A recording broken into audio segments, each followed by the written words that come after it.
Welcome to the Fallible Man Podcast, your home for all things man, husband, father.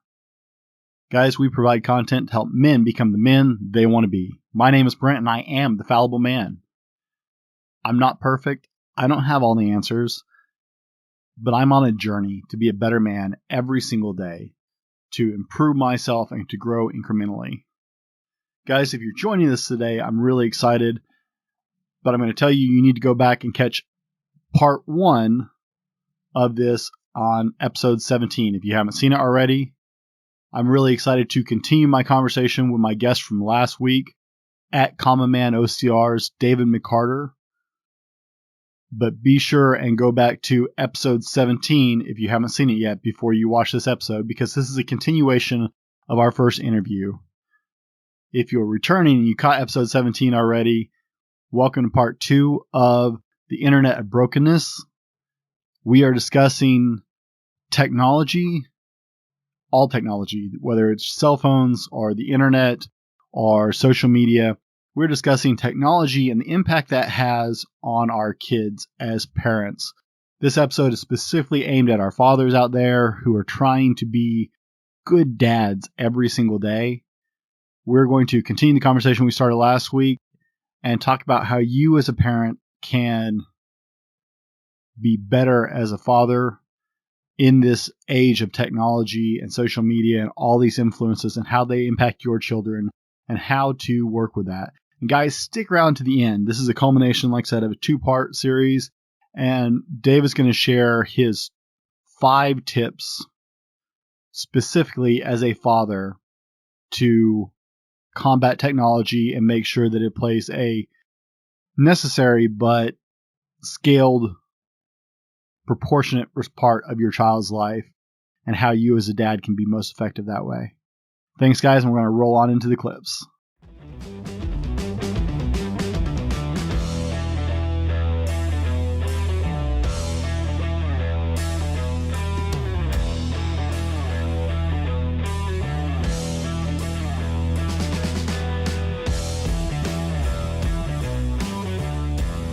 This is the Fallible Man Podcast, your home for everything man, husband, and father. Here is your host, the Fallible Man, Brent Dowling. Hey guys, welcome back. I am Brent. I am the Fallible Man, and I'm very excited to have at I blow that name every time, dude. I'm so sorry. At Common Man OCR. At Common Man OCR's David McCarter back. He joined me last week to begin this conversation, and we're going to finish this conversation this week. We are talking about technology and the impact, good and bad, that is having on the lives of young people today. Dave is a 20-plus year veteran of the IT industry and has filled various roles in that over the years. He's also 20-plus years in youth ministry, working specifically with age groups from about 5th grade to college age. So he has a great perspective on this because he has watched firsthand as the world he is a part of evolves and impacts young people and adults as well as the way we live our lives. Last week we talked about the physical impact and the emotional impact of technology in our lives. This week we're going to talk about the social and mental impact of technology as our children grow up. Dave, welcome back. Thanks for joining me again. I appreciate you coming back to finish this conversation. Thanks for having me. Tell everybody where they can find you on social media. Okay, so Facebook, Instagram, Twitter, all the same handle, at Common Man OCR. That's where you can find me. Dave is all about helping people. Like I said, Dave is a 20-plus year veteran of the IT industry. He spent a lot of time at a desk. And a couple of years ago, he decided he wanted to take back control of his health and his life and started getting active, started doing obstacle course racing and going to the gym, working out. And it's just, guys, him and I are everyday people. We aren't bodybuilders. We have full-time jobs. We have responsibilities and commitments we have to take care of. We're just like you. We don't live on Instagram. We don't get to work out for 4 hours a day and have people cook our meals. We're not Instagram famous or pretty. Wait, people can cook my meals? What? Right? You can pay for those services these days. No, I'm good. I can cook. But, guys, we're just everyday people trying to grab a hold of our own health and take responsibility for our lives. and I really appreciate what Dave is doing there. So we're going to get down into what we came here to talk about today. So, Dave, I frequently have complained about my belief that Facebook, personally, I actually hold them responsible. So we tried not to rag on them last week, but we're going to do it this week. I personally hold Facebook responsible for ruining the concept and understanding of the word friend. Oh, yeah. Okay. How do you feel about that sentiment? I used to think you were kind of, being an old coot about that. But then I started actually analyzing behavior, including my own. Facebook, and again, I don't want to rag on them, but it was, the MySpace stage. I think they were followers or they were connections or something like that. So, but they coined the word, or they used the word friend, which is a more intimate contact, to a connection you have with somebody else, more personable context. And hey, I have all these friends on Facebook, which the original implication of the word friend was, these are people that know me, these are people that I can put pride in, these are people that are, that I trust, etc. And it got blurred when the Facebook came onto the scene. That whole concept of friendship, actual friendship, got blurred a lot. So you're dead on with, kind of the ruining of the word friend and its implications thereof. I hear people, I've got 3,000 friends on Facebook. Do you know them? I'm doing something wrong. Obviously, I don't have that many friends on Facebook. I've got a little over 2,000. And wow. But I actually know these people. I know every single person that is a friend of mine. They're not, there's a lot of their acquaintances from work and from other things. But I have at least spoken to, talked to, been with, in person, hung out with every single person that is connected to me on Facebook. If I get a friend request from somebody I don't know, fuck, I don't know you, go away. I don't know you. And there seems to be just this blurring of, the more friends I've got on Facebook, the more followers I have on Instagram, the more popular I am. Well, yeah, I have to agree that it kind of ruined the whole concept of what true friendship really is. Do you think this is bleeding into our young people today and how they're approaching friendship in general? Because you and I grew up, like, if you were to ask me how many friends I have, like, I can generally count them on, like, friends on one hand. Right. I can name them off, and these are people like you that I call when there's good or bad, when I need help, when I just want to hang out with somebody, when I need somebody I trust, when I need someone to have my back. I can name like 5. Right. And my wife is one of those 5. Yeah. I don't have a large circle of friends, but I have a very definitive version of friendship in my head that looks nothing like the way Facebook seems to define it. And I understand they had to call this something, and they wanted to be different than MySpace, right? So they couldn't call it whatever they were calling it. Right. But I see it really impacting young people when they talk about friendship. Well, let me I'll give you a short story of my own life. I had a friend, and this is fairly recently, asked me for money, and they needed some help, right? And this person doesn't talk to me that much. They don't talk to me much at all. But they need help with something, so I said, hey, here's some money, here's what I can do to help you out. And then I was like, thank you, Joe, you're so awesome, I'm so glad I'm your friend. And then nothing. Right? Zilch. Okay, so I used that concept. I said, I was talking to a friend of mine. I said, my friend, blah, blah, blah. And I told him the story. I go, well, don't you mean acquaintance? Because a friend wouldn't just stop talking to you. A friend would actually, like, try to pay you back or whatever. And I look at that same thing in a teenager's life, in a young kid's life of, you got a lot of people out there that are acquaintances. And they know you by name and sight, usually just by name. But they know you by name and sight or somebody else you're connected to. A true friend, like you said, would be somebody like, when you're having a bad day, could you call that person? Well, no, they're not really your friend. When you're having, if you're in the hospital, is that a person that's going to get called on your behalf? Well, no, then they're not really your friend.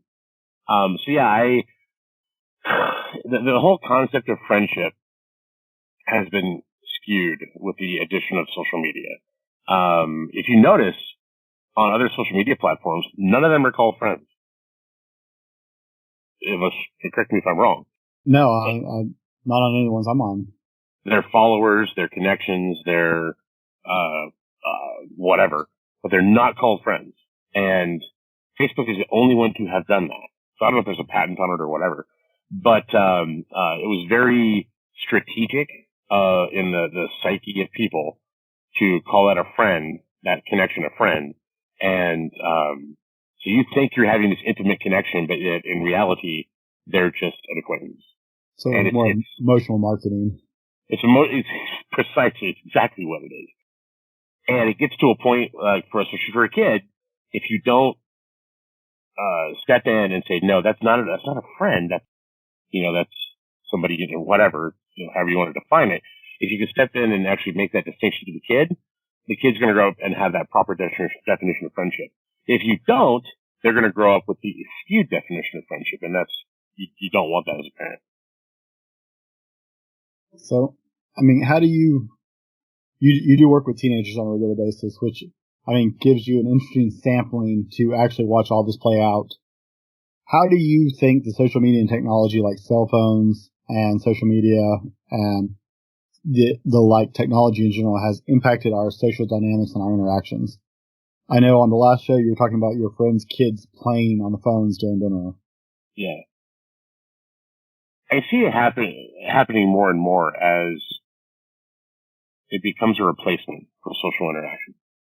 I don't have a problem with playing video games online. I mean, I'm on Xbox Live. Follow God's Navy on Xbox Live if you want to. But I don't have any problem playing video games on my iPad or my phone or whatever. But when that becomes a replacement for social interaction, like actually talking to somebody or hanging out with somebody, I mean, for goodness sake, you and I played video games before, online, but it's a great thing. We used to do this. We need to start doing it again this next year, but I was once a week. You'd ride up here. I'd ride down there on one of our bikes, and we'd go off on a motorcycle ride together. That was true wasn't really interaction because, unless we were riding next to each other and making faces at each other. It was guy interaction though. I mean, that's. Well, yeah, but we were together and we're doing the same thing, and those are things that kids need, especially as they're developing those receptors in their brain for emotional connections, of being able to have those situations where they're getting together, they're doing stuff together, they're going out and doing hikes together. If you want to have a video game night with a bunch of kids, great. Invite a bunch of kids to your house. Have them in the same room. Have them in the same room playing the video game. Even if it's screen time for an hour or two. LAN party.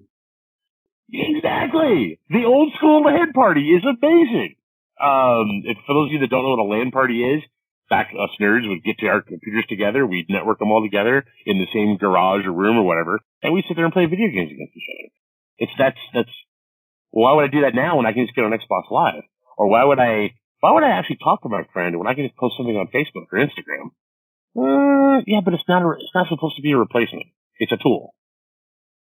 I remember setting up 4 Xboxes and 4 different televisions and having 16-player Halo tournaments all night long with old teenagers. School. Heck yeah. And it was awesome because not only were you getting to shoot the other team or whatever, play against other people, but like you could throw things at them. Like when they totally nuked you. You could like pick up, you could like pick up chips and throw them across the room with them and stuff like that because we were all sitting around these 4 televisions, of in a square. But it was awesome because talking trash on a headset sucks, but talking trash to each other while you're playing like right across from each other, where you can throw chips at each other and laugh and make fun of each other. We were still on the screen, but we were interacting with real humans. Yeah. Like I would reach over and push over the guy next to me. Just throw him off the game. He'd be getting close to getting killed. I'd just reach over, like push him over, so he'd drop the controller. Well, that's what they were running into with this whole pandemic. Whether you believe the pandemic or not, and we're not here to discuss that necessarily. No politics. No politics. We'll leave that out today. But kids they're becoming more and more addicted to that screen as a replacement for their social interaction, because people are physically and socially distancing themselves from each other. But even then, there's ways to do it. There's ways to be quote unquote safe, and be able to socially interact with somebody else. There's, go old school. Pick up a telephone. Pick up a cell phone. Call the person. I have to remind my brother-in-law that, cell phones make phone calls, not just video calls and text messages. Even a video call, though, so that's one thing I'll stop right there. Even a video call can be a boon for this kind of distancing that we're experiencing right now, because you're actually seeing the person's face, especially, somebody who's 2,000 miles away. But somebody very, to give you for example, somebody very special to me is actually on the other side of the Pacific. And, she'd call me, video call me, and my spirit would perk up. Like, oh, hey, I actually see her. I'm not just seeing them, a text message or something. So there are ways to do that and be socially distant. But, even when, say, the whole COVID thing goes away, whenever that happens, don't just rely on your cell phone to actually reach out to somebody. Like, go voice to voice. Go, go over to their house. Go talk to them in person. Go have an old school LAN party. Whatever. But be around other people. Don't just rely on tech to do that work for you. You guys, hey. Sorry. Oh, no, I get it. No, I just harass him because he can't seem to make a phone call. For years, it's a video call. Like, every time he calls, I'll be in the middle of something, like, I can't answer that right now. I'm at work. I can't answer my phone at work. If he called to check in, I'd be like, hey, is everything okay? But I don't take personal phone calls at work, especially not video calls, because I work in a secure facility, so I can't do that. It's a huge no-no. Mm-hmm. But hey, guys, if you're getting anything out of this, be sure to like and subscribe both at The Fallible Man and at Common Man OCR. Guys, we'd love to hear your opinions on these things. We'd love to talk to you about this stuff.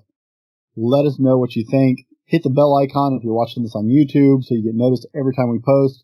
And let's keep this rolling. It's actually interesting that this is the direction you went with this comment, because my next question is... I only read your notes once. So. I'd like to say it totally isn't planned. Yeah, totally.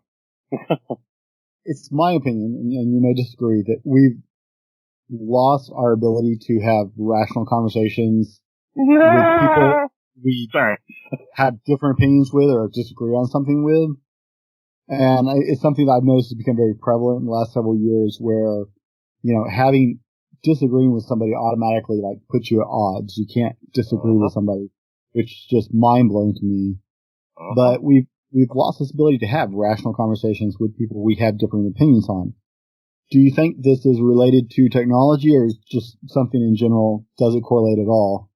It's something... Okay, so...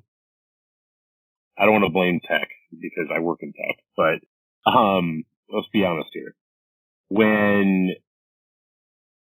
Walter Mondale, and I forgot who he was it Bush and Mondale? This is back in the 80s.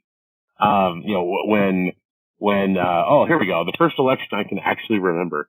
Reagan versus Carter back in 1980, whatever. So yes, I am that old, so deal with it. But if you disagreed with the political side of one or the other, it was you disagreeing with it, right? It was, if you talk to your family or whatever, you guys get to have a spat in inside the house, and that was it.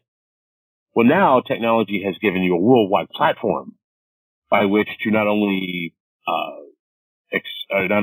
shout your political views to the top of the world, you can also rip somebody a new one who doesn't agree with you and call them every dirty name in the book. And that's where technology becomes that, kind of that steroid that really gets that ability not to have an actual discussion, going really well.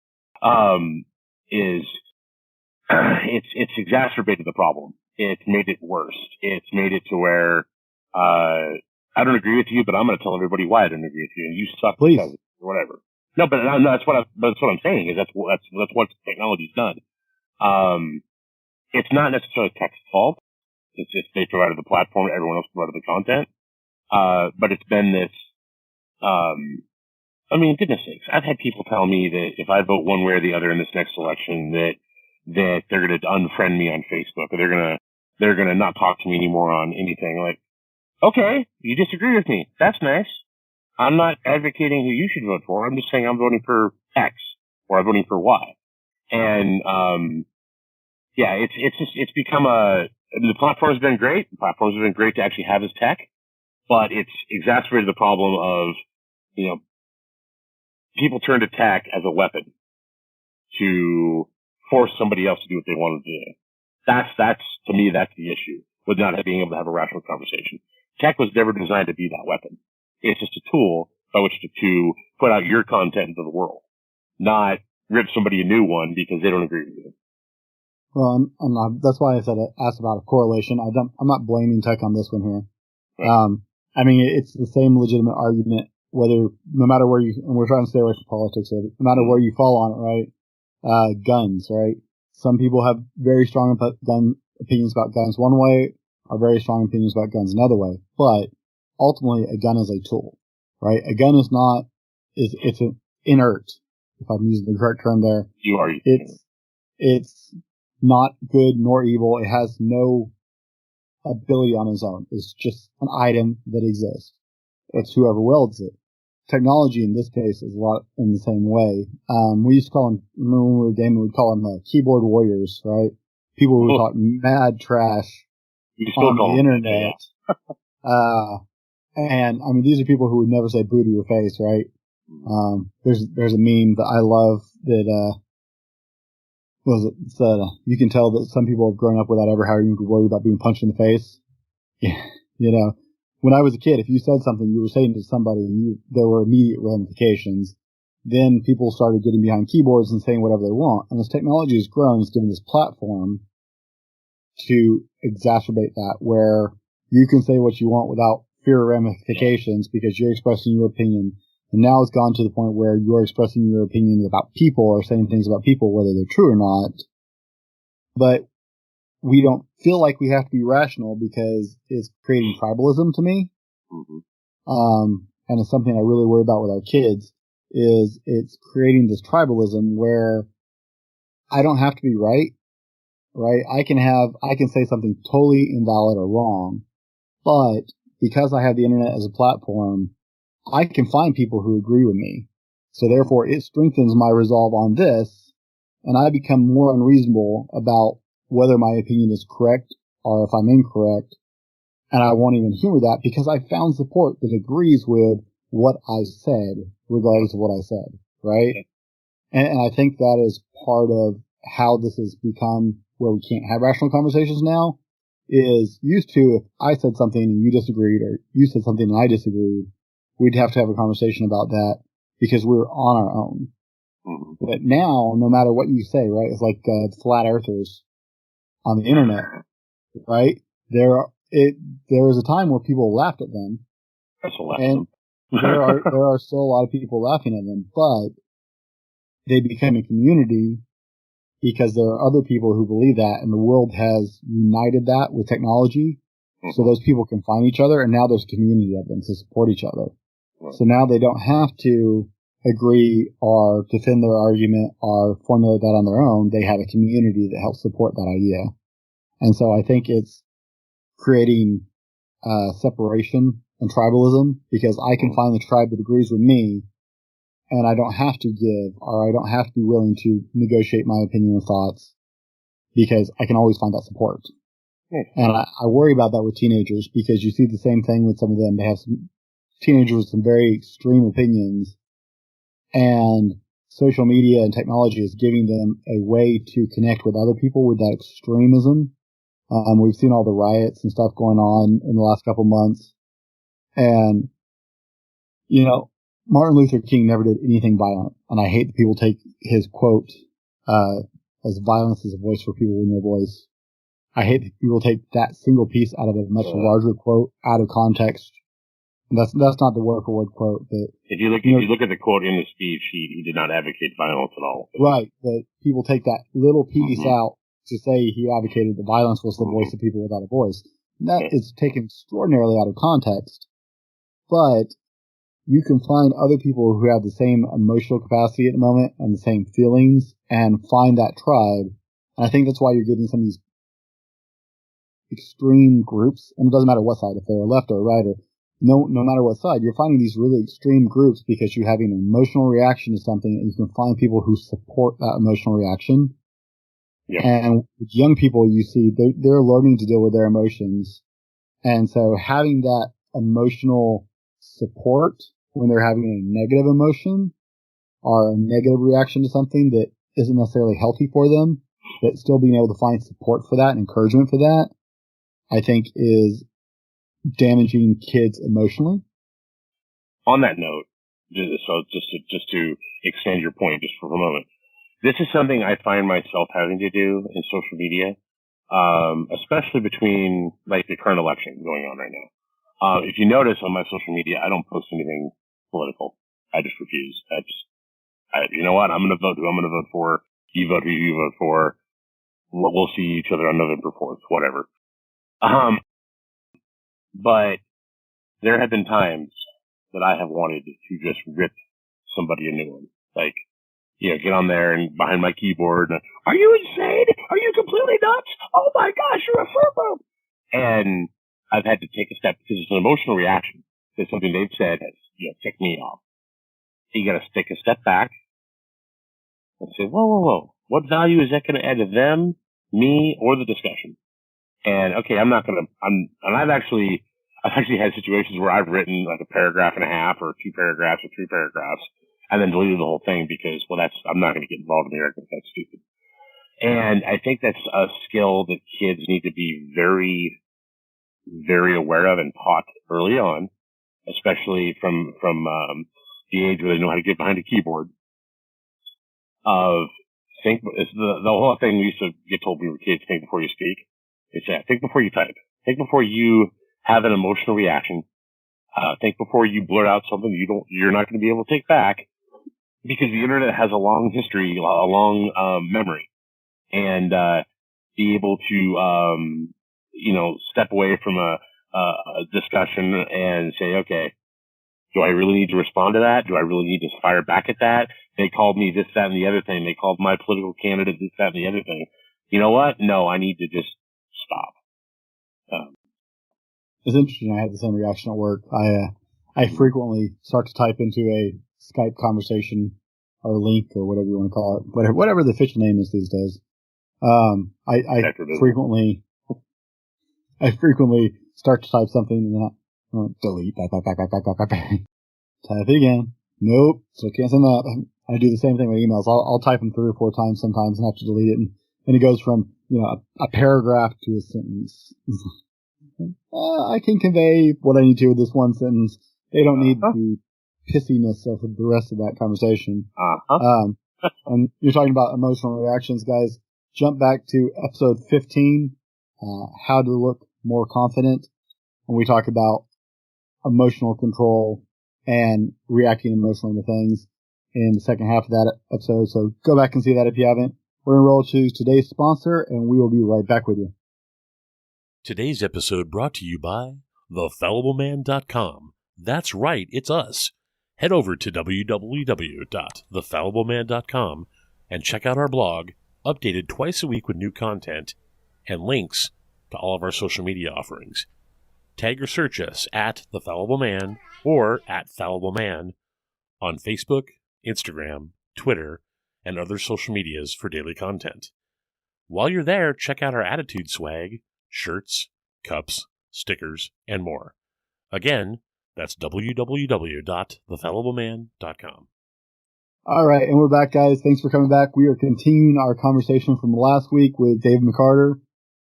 Dave is a veteran IT guy and youth minister with over 20 years in both industries. And we were talking about technology and the implications it has on the lives of young people specifically, with only a little, stealing off to the side of one other, down the rabbit trail here and there. But that's what happens when you put friends together. Dave has been adding a lot of value to this, guys, and be sure to check him out at Common Man OCR and see what he is about. He is helping people take their lives back, just everyday people like you and me who have jobs, who have responsibilities, and are just trying to take care of themselves in the middle of real life. So, getting back to subject, David, did you ever have a math teacher who didn't like calculators because they thought it would deteriorate your ability to do the work yourself? Yep. Absolutely. I know my teachers in middle school. Show your work. I don't have a calculator. Show your work. And you actually had to write out. Actually, go all that to elementary because elementary didn't really have calculators that much. But you had to write out every single, especially long division. You had to write out exactly how you got to the problem or to the answer. And if you didn't get the points for that problem. So. Right. I had a teacher who was, huge. You couldn't even have a calculator in the room. It was a no-no. You were not allowed to bring a calculator to class. She would take it away. Nice. If it was the first time, you get it back at the end of class and you put it in your locker. If she ever caught you with it the second time, it was hers. I'm still not sure how that works, right? But it's technically theft. But she has a calculator collection in her house. But yes, she does. But I understood their mindset of it. I had another teacher you could show the work on your first test, and then for the rest of that section, you could use a calculator if you did well enough on your test. But I understand the thought process behind it, right? The thought process was if you didn't learn to rational it out and work through it logically in your mind and go through the steps and go through the process, then you would not be able to do that later. You were shortcutting yourself and actually not learning anything.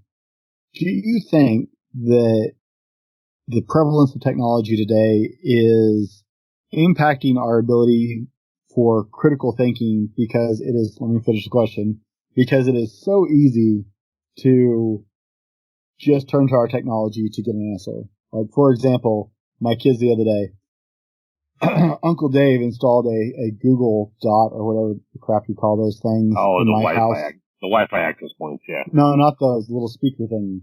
Oh, that thing, yeah. Yeah. So Uncle Dave dropped by my house one day and installed one of those and taught my children how to use it before I ever got home so they would think it was amazing, so I couldn't just take it out because I would have just taken it out.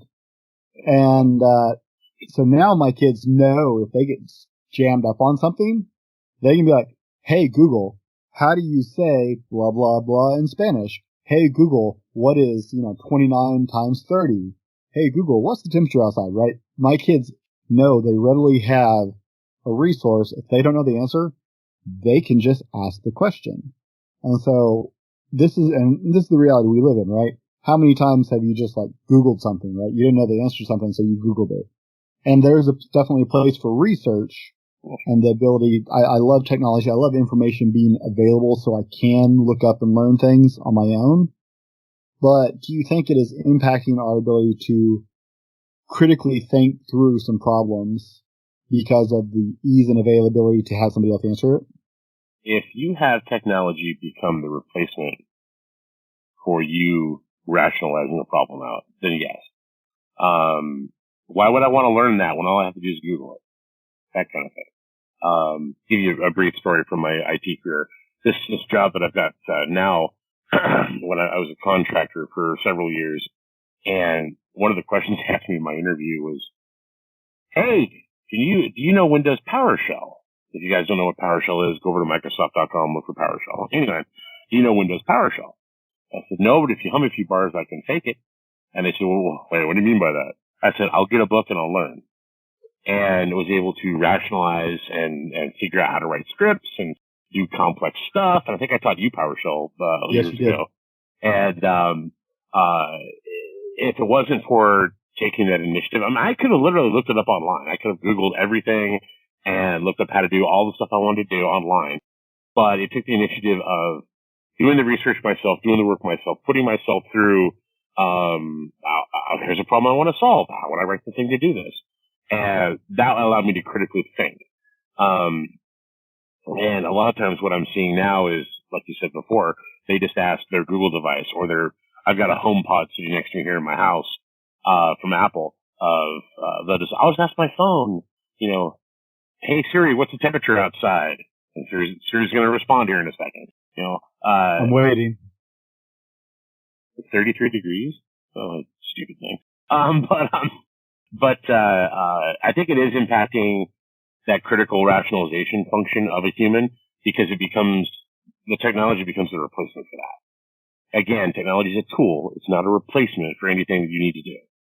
Right. And I mean, we're not ragging on technology, so much as. How would we make our money? How would we rag on it? Yeah, I was gonna say, it's both of our living, so we can't rag on technology too much. No. But it, just like our example with, in the last episode of this one, with a gun, right? It's about how you use it. One of my concerns, and one of the reasons I didn't actually have a device like, is a Google Dot. Is that what that thing is? Oh, it's the Google Home. One of the reasons I didn't have something like that was I was afraid of my children learning to use that as an easy out. Oh yeah. At a time when their brain is still very much developing and formulating, and they're learning. They say you're at the apex of your learning in the first 6 to 10 years of your life. You'll learn more in that time period, really in the first 5 years, than you will the rest of your life. But that's because it's accounting for things like you're learning that you can breathe, that you can stand, and pushing against you isn't going to knock you over, stuff like that, right?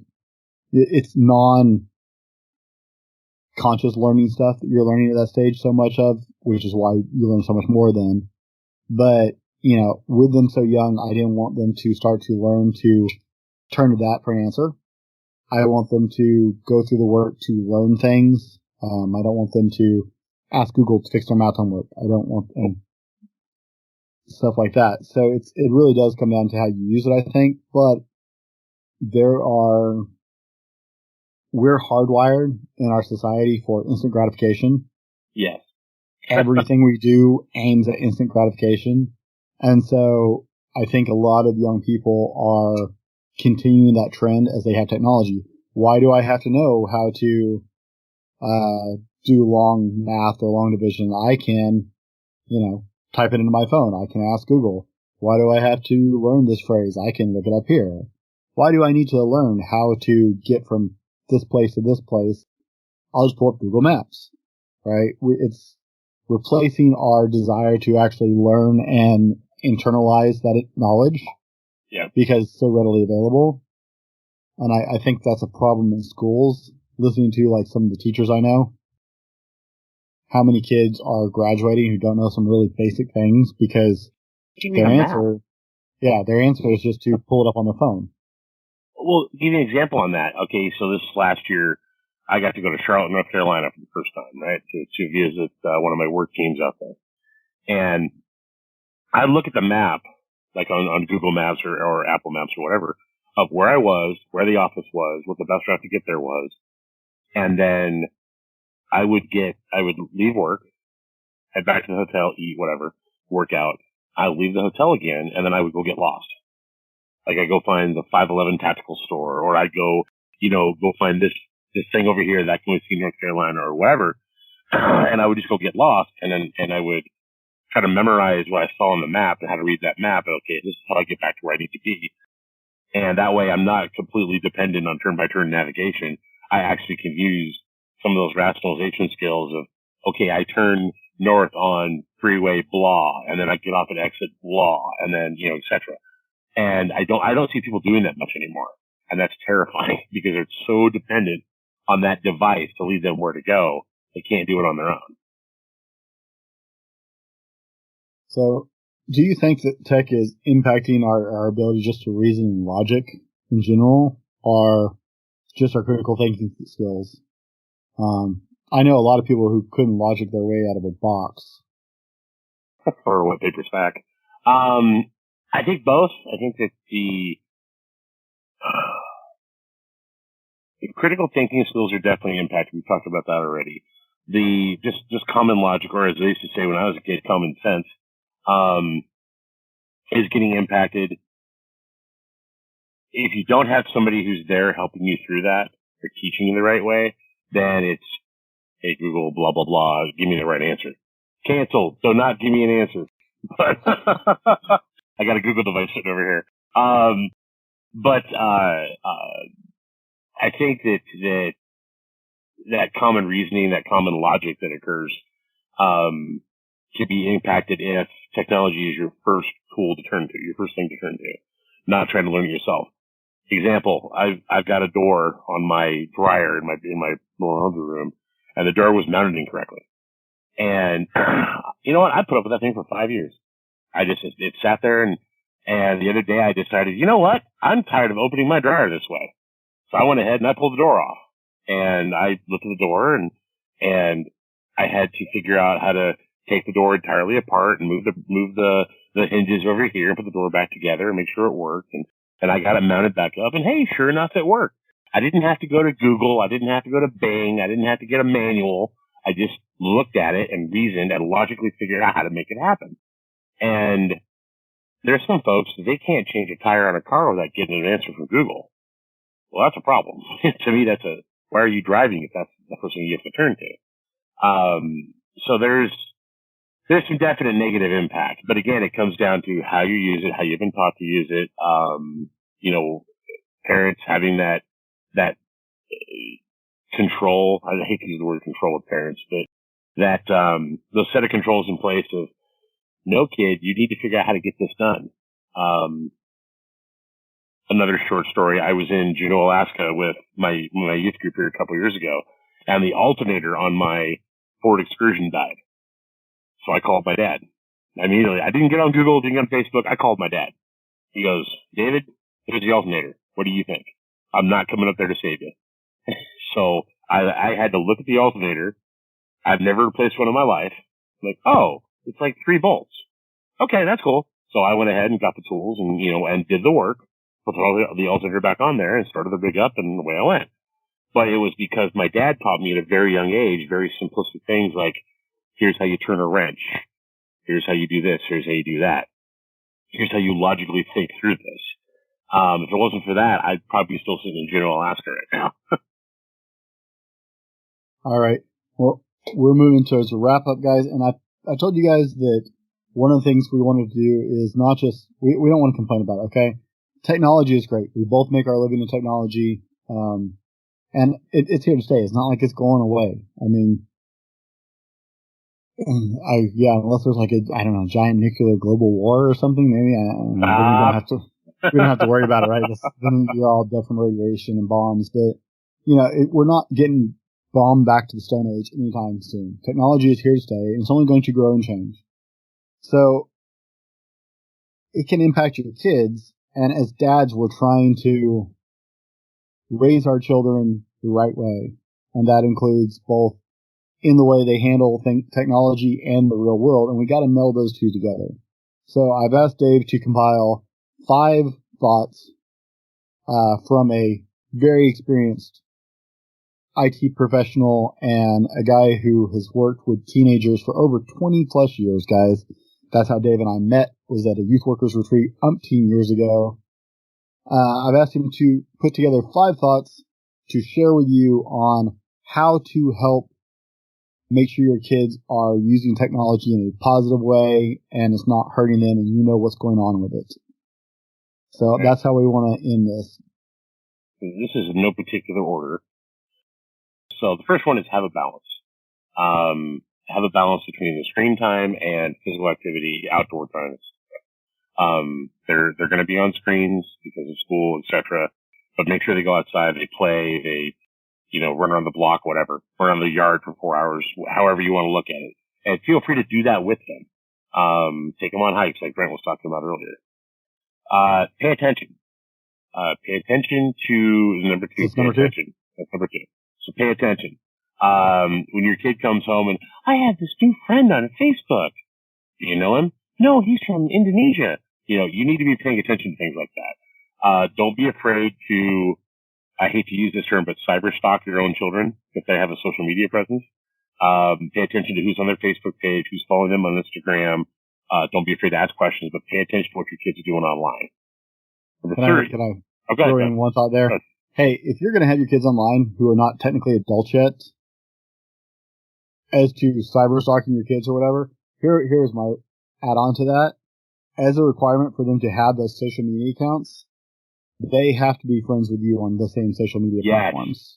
Absolutely. So you have complete visibility about what they're posting and who they're interacting with. Absolutely. I completely agree. There's been a few cases where I've seen that not happen, and the parent come to ask me about it. And okay, well, here's your social media profile. They have you blocked. You guys got to figure that out. Number 3, get educated. Get educated, get educated, get educated. If a kid comes home and says, oh, this person on Parler added me and I don't know them. Okay, well, what's Parler? You need to be thinking about that and getting educated on what these kids are experiencing. Get educated with, and you don't necessarily have to have an account on every social media platform or every technology platform, but when they're talking about, oh, I Snapchatted Billy. Okay, well, what's Snapchat? Well, you need to be figuring that out and figure out what the pitfalls and the benefits are to that social media platform. Technology is a tool. We've talked about that a couple times in this episode and the previous one. This is number 4. Thanks. Yeah, thanks. Number 4. See a big old number and number 4. It's a tool. On the YouTube version for sure. But it is a tool. It's how you use it. It's never a weapon. It's never something that should be used to tear somebody down. It's just a tool. It should never be anything more than a tool. This goes into number 5. Number 5. It's never a replacement. So by that I mean it should never be a replacement for social interaction. It should never be a replacement for family time. It should never be a replacement for emotional trauma and filling a hole via video games or something to that effect. It should never be a replacement for dealing with things in life. So yeah, have a balance. Pay attention to what your kids are doing online. Get educated about the technology. Technology is a tool, and it's never supposed to be a replacement for basically living life. Those are my top 5. All right, guys. Hey, Dave, I appreciate you joining us. Once again, that's at Common Man OCR on most platforms. Guys, as always, as a dad, you're trying to be Superman. Go back to some of my blog articles. I actually wrote an entire article on that. You want to be Superman in your kid's life. You want to try and live up to the expectation, but, life is busy and life is technical and there's a lot going on and a lot to do as a parent while you're trying to be a good man in general. So take this to heart. Technology is a wonderful thing, but it has some pitfalls just like anything else, right? It's just a tool, like Dave said. So be active in your kid's life. Be active with your children. Set the example for them. Guys, I am the Fallible Man. Thank you for joining us. Be better tomorrow because of what you do today, and we'll see you next time. This has been the Fallible Man Podcast, your home for everything man, husband, and father. Be sure to subscribe so you don't miss a show. Head over to www.thefallibleman.com for more content and get your own Fallible Man gear.